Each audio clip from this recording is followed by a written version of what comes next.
Good morning mga kapipino. Mayroon na naman tayong mga pipino na bagong tanim. Malaklak na siya guys. Ayan guys, oh. Pang isang buwan guys. Malaklak na yung pipino natin. So yan yung ano natin, balag, yung trellis na ginawa. Akyatin natin hanggang dito sa tuktok.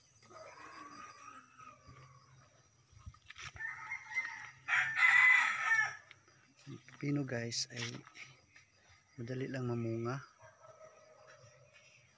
kaya madali kayo dito magkapira.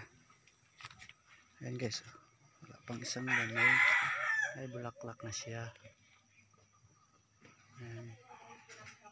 Ito yung bulaklak guys na ano, laki, walang bunga, bulaklak lang. Ayan yung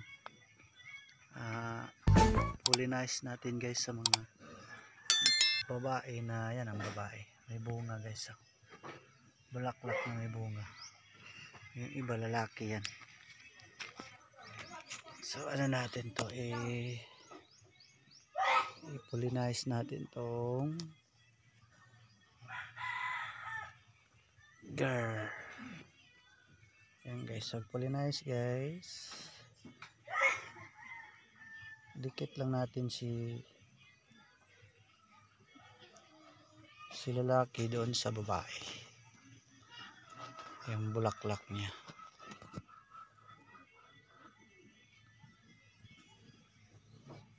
Ayan.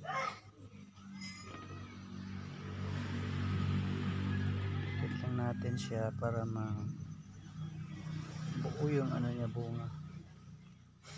Ayan, polinize pag walang mga bubuyog.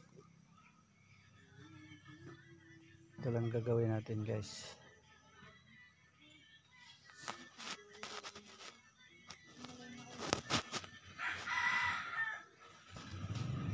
Ayan guys, polinize natin.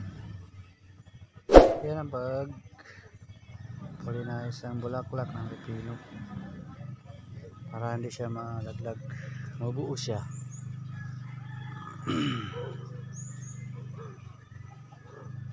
Tignan natin siya guys.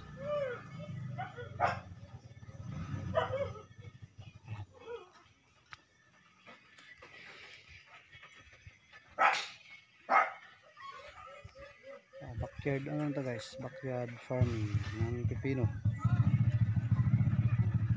Pang isang linggo guys, bunga na. So yan ang pipino natin ngayon. Malapit na tayo magka-harvest.